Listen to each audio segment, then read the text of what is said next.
Урлагчхан мороод ахад ингээл маш гоё ингээл ирэхэд л адилхан налаад ингэдэг шүү дээ. Яг тэр их тийм л нуглаа авлаатай.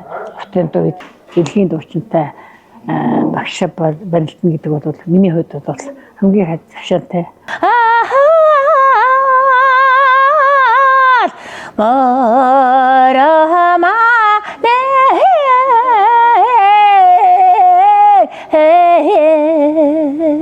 Гэсгээл хотын дуг өөрөө дуусан хүн гэсэн сэтгэл нь ямар их өндөр таашаал авдаг. Би бол Тувааны алтан тулга гэж хүн байна. Тий. Туваймгийн бүрэн сумын нутагт төрж өссөн. Манай нутагч одоо Туваймгийн бүрэнгийнхэн чинь найр наадам ихтэй, дуутай айрхтай, сайхан нутаг. Цаван дагаад дуучид, уртын дуучид урлагийн одоо алдартангуудад маш төрсөн ийм нутагчтай. Тий. Тэгээ манай эмгэх Цэмбэлийн хорлол гэж бас одоо нэртэй уртын дууч манай нутгийн сайхан уртын дууч. Бараат айлгуугаар дуулдаг ийм сайхан дууч хүн байсан. Тэгээд яг одоо тэгээд эмээгийнхэн тэр заасан хар жижигхэн байхаас зааж зургацсан уртын дууг сонирхож одоо тэр дөм гэдэг дууг нь бас сонирхож ингэ сурсаар байгаа. Тэгээд ер нь бол уртын дуунд дуртай хайртай болсон. Одоо тэгээд ер нь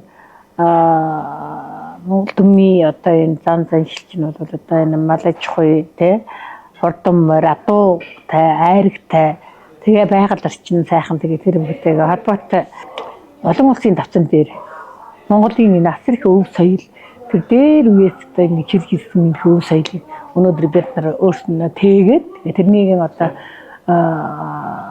Монгол төмний сурталчилж дэлхийн нийтэд одоо түгээн дэлгүүрэх энэ хүмүүст одоо хинхэн оролцоо явж байна. Манай эмгэх Цэмбэлийн хорлол гэж гайхалтай дуучин хүн байсан. Тэгээд миний ээж Ширчмаа гэж бас утга усан даалдтай дуучин хүн байсан. Тэгээд тэр л хоёр хүнийг л дагаж л одоо тэр дуу цуудж байсан тэр одоо Монгол ардын бас гайхалтай богино дуунуудыг хөрөн хаалгатай дэлгүүргээл ийм одоо сонин дуу энэ тэр заадаг байсан. Тэгэл тэрнийг сурсаар байгаа л тэгээд ер нь бол уртын дооч ер нь л удам дагдаг.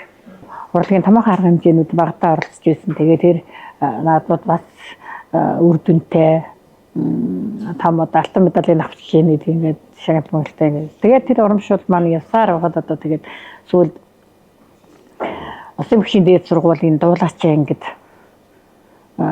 шалгагдаад тэнцээд тэгээд ардын жишгийн хөдвөрийн баатар зууны манлаа нэр тортын дуучин намждын нар банд төгшийн гарын шав болж одоо тэнд дуртын дуучин дээд мөрөлт дуртын дуучин гэдэг сайхан салаалтрыг авсан. Тэгээд тэр одоо агуу дэлхийн дуучинтай багш барилдана гэдэг бол миний хувьд бол хамгийн хавшаантай үнэхээр сайхан хэрэг байсан.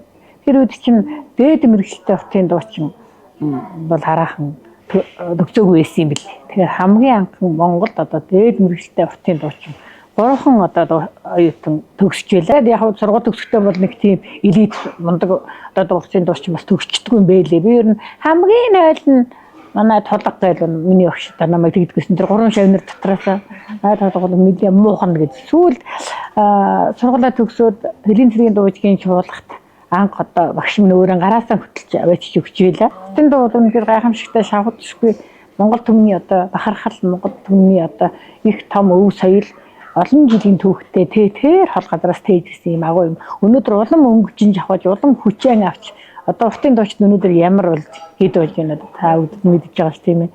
Үнэхээр сайхан дуучид өнөхөр одоо нэг төрөн гарч байна. Үнэхээр ч уртын дуруугаа илүү хэлбэж одоо байна. Одоо залуучууд маш сайхан дуулж байна.